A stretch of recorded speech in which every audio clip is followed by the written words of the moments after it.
Entonces ahora vamos a estar hablando de las restricciones en SQL. Y las restricciones son reglas que vamos a estar aplicando a las columnas de una tabla para controlar el tipo de dato que se puede almacenar, ¿no?, en ellas. Entonces, por ejemplo, podemos asegurarnos de que un valor sea único, o de que no se pueda dejar el campo vacío, o de que nada, un valor pueda cumplir determinados criterios que nosotros querramos, ¿sí? Entonces, las restricciones lo que nos van a servir para garantizar que ciertos datos en las tablas sean válidos y también tengan una determinada consistencia. Entonces, la primera restricción es la llamada clave primaria, ¿sí? La clave primaria por un lado, la clave foránea por el otro. Pero por ahora la clave primaria. Entonces, la clave primaria se va a utilizar para identificar de manera única cada fila de una tabla. Entonces esto va a significar que no puede haber dos filas con el mismo valor en la columna que definimos como clave primaria. Entonces, y además de esto no puede ser nulo. Entonces, por ejemplo, podemos crear una tabla, ¿sí? Podemos crear tabla clientes y le ponemos, ¿sí?, como clave primaria, como sale en este ejemplo, el ID de cliente, ¿sí? Más allá del nombre y demás, le podemos poner clave primaria al cliente. ¿Por qué? Porque el ID, al ID de cliente. ¿Por qué? Porque el ID de cliente no se repite. Entonces, de nuevo, definimos la clave primaria al ID de cliente, ¿sí? Y esto va a asegurar que cada cliente tenga un ID único que no puede tampoco dejarse en blanco. Y después el autoincremento nos va a permitir generar automáticamente un valor para esa clave cada vez que agreguemos un nuevo cliente, ¿sí? Después el tema de la clave foránea. La restricción de la clave foránea se va a usar para establecer una relación entre dos tablas, ¿sí? Y lo que nos va a asegurar es que el valor de una columna en una tabla esté presente en otra tabla.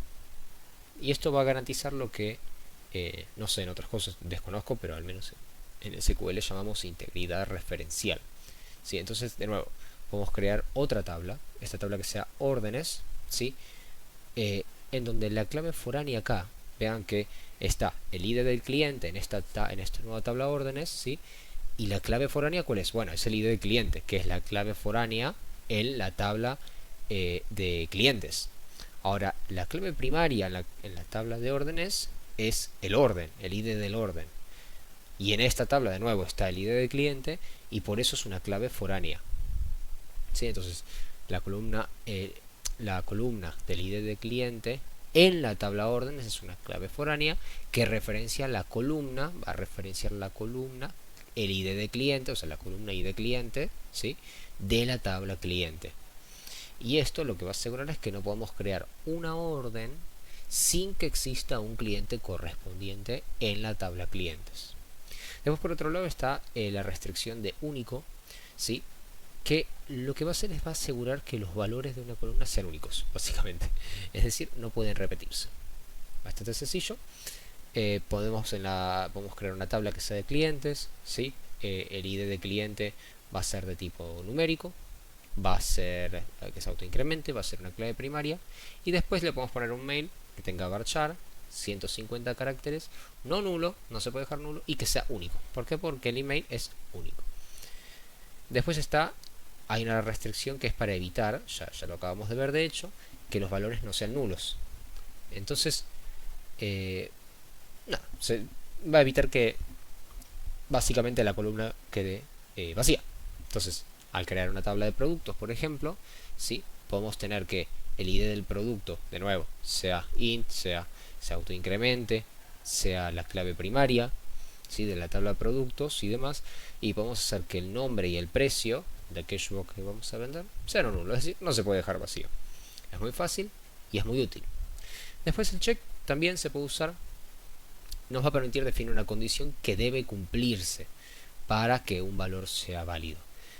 Vamos a ir a un ejemplo directamente. Creamos una tabla que sea de empleados, ¿sí?, y tenemos el ID de empleado, que va a ser una clave primaria de la tabla de empleados, ¿sí?, va a ser int, autoincrementada, y un salario. El salario va a ser decimal, olvídense de puntualmente esa partecita, pero lo que importa acá es que va a ser no nulo, y también vamos a chequear que el salario siempre sea mayor a 0, ¿sí? Nada, es bastante útil. También podemos usarlo con la edad, ¿sí? Los empleados tienen que, de hecho lo hicimos en otro video, en donde estaba creando una tabla de empleados, si no me equivoco. Los empleados tienen que tener tienen que ser mayores de 18 años, ¿sí? Entonces, edad, pondríamos, por ejemplo, check, edad, mayor o igual 18 años. Después el default, bueno, básicamente nos va a permitir asignar un valor predeterminado a una columna si es que no se proporciona uno explícitamente. Es decir, creamos una tabla de productos que va a tener un ID, que va a ser una clave primaria, y tenemos, por ejemplo, bueno, más allá del nombre, un stock. El stock va a ser de tipo int, va a ser un número, lo llenamos con un número. Ahora no ponemos nada, bueno, por default va a ser 0. ¿Sí? De nuevo, entonces, automáticamente se va a asignar 0. No querés que figure 0, lo cambias. Entonces, las principales restricciones de SQL, hay otras, pero las principales son estas: clave primaria, clave foránea, la restricción de único, la restricción que evita que los valores sean nulos, la restricción que chequea un determinado criterio a cumplirse, y la restricción de default, ¿sí? Entonces, como vimos, cada una de ellas va a tener un rol importante y que va a garantizar lo que se le dice la integridad.